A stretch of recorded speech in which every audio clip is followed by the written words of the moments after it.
Bismillahirrahmanirrahim. Assalamualaikum warahmatullahi wabarakatuh. Perkenalkan, saya Suryo Adi Widianto, CKP dari Kota Malang. Pada kesempatan ini saya akan memaparkan mengenai modul 3.1.A.9 koneksi antar materi pengambilan keputusan sebagai pemimpin pembelajaran.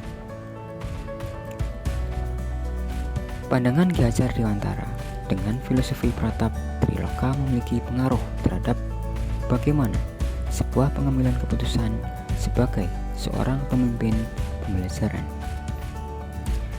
Pratap Triloka yang merupakan filosofi dari Ki Hajar Dewantara yang terdiri dari Ing Ngarso Sungtulodo, Ing Matio Mangunkarso, dan Tuturi Handayani sangat memberikan pengaruh positif bagi pendidik dalam mengambil suatu keputusan. Dengan memegang filosofi Ing Ngarso Sungtulodo atau di depan memberi teladan, maka pendidik dalam mengambil suatu keputusan akan melakukannya dengan penuh pertimbangan yang matang. Karena perilaku dari pendidik dan keputusan yang diambilnya akan dijadikan teladan bagi anak didiknya. Kemudian dengan memegang filosofi Ing Matio Mangunkarso atau di tengah memberikan semangat, maka pendidik dalam mengambil keputusan akan memikirkan bagaimana keputusan yang diambilnya dapat membangkitkan semangat atau motivasi dari anak didiknya.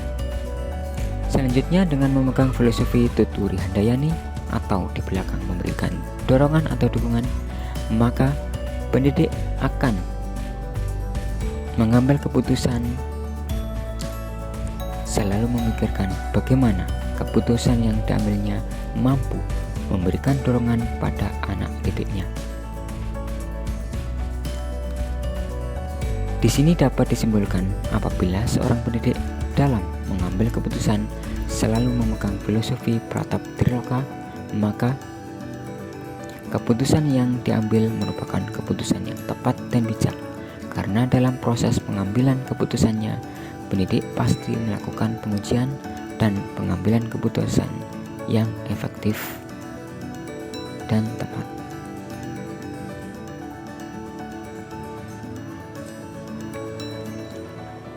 Kemudian nilai-nilai yang tertanam dalam diri seorang pendidik sangat mempengaruhi prinsip yang diambil dalam membuat suatu keputusan.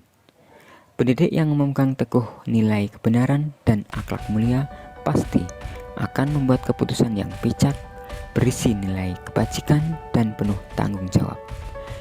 Karena pendidik yakin bahwa keputusan yang diambilnya akan berpengaruh pada anak didiknya atau individu yang dipimpinnya.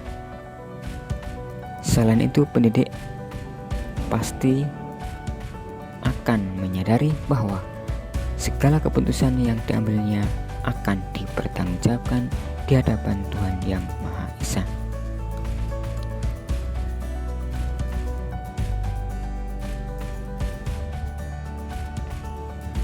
Kemudian, kegiatan coaching atau bimbingan yang diberikan fasilitator atau pengajar praktik sangat membantu CKP dalam mengambil keputusan sebagai pemimpin pembelajaran. Melalui pengalaman pada sisi ini, CKP atau pendidik akan mampu mengeksplorasi dan mengembangkan potensi diri sehingga akan memiliki pengaruh baik dalam mengambil keputusan sebagai pemimpin pembelajaran.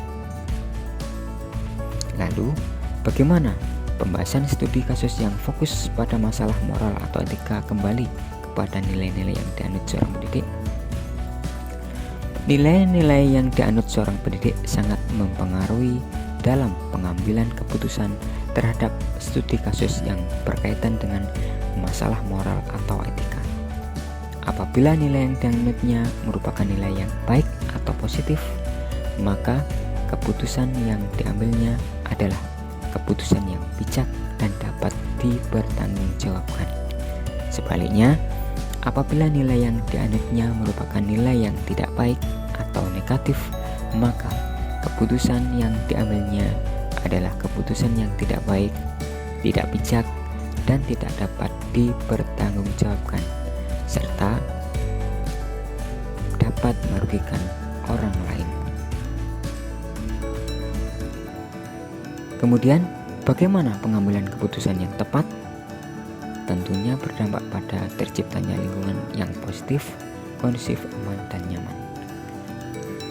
Pengambilan keputusan yang tepat dengan melakukan 9 tahapan atau langkah pengujian dan pengambilan keputusan yang dimulai dengan mengenali nilai-nilai yang saling bertentangan dalam situasi itu, menentukan siapa saja yang terlibat, mengumpulkan fakta-fakta yang relevan dengan situasi itu, melakukan pengujian benar atau salah yang meliputi uji legal, uji regulasi, uji intuisi, uji halaman depan koran, dan uji panutan atau idola. Kemudian melakukan pengujian paradigma benar lawan benar, lalu menentukan prinsip resolusi. Setelah itu melakukan investigasi opsi trilema. Selanjutnya membuat keputusan, dan terakhir melihat lagi keputusan yang telah diambil serta merefleksikannya. Maka akan didapat keputusan yang tepat dan bijak, sehingga akhirnya akan berdampak pada terciptanya lingkungan sekitar yang positif, kondusif, aman, dan nyaman, karena semua pihak akan merasakan kebermanfaatan dari keputusan tersebut.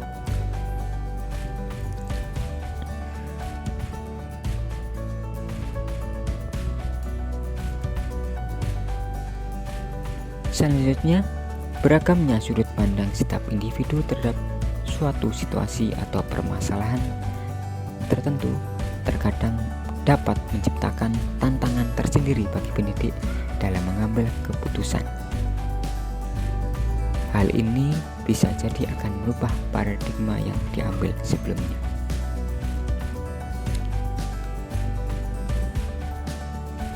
Lalu, apakah pengaruh pengambilan keputusan yang kita ambil dengan pengajaran yang memerdekakan murid-murid? Pendidik yang memiliki pola pikir yang berpihak pada murid dalam rangka mewujudkan well-being murid ketika dihadapkan pada situasi atau kasus, maka pendidik tersebut akan mengambil keputusan yang dapat menuntun murid menjadi pribadi yang merdeka tetapi penuh tanggung jawab, pribadi yang dapat mengembangkan potensi dirinya, serta keputusan yang sesuai dengan kodrat murid.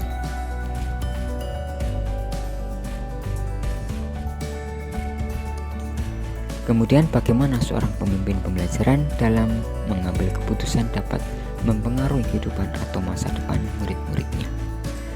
Sesuai dengan filosofi yang mengatakan bahwa murid bukanlah kertas kosong, tetapi murid adalah kertas yang penuh tulisan buram, maka dalam hal ini masa depan murid tergantung dari siapa yang mendidiknya. Begitu juga dengan keputusan yang diambil oleh pendidik dalam rangka mendidik murid. Jika keputusan yang diambil adalah keputusan yang beretika dan mampu menuntun serta mengembangkan potensi murid, maka kelak murid akan menjadi pribadi yang berakhlak mulia serta unggul potensinya. Sebaliknya, jika keputusan yang diambil adalah keputusan yang tidak tepat, tidak beretika, dan tidak mampu menuntun serta mengembangkan potensi murid, maka kelak murid akan menjadi pribadi yang berakhlak tidak baik dan tidak berkembang potensinya.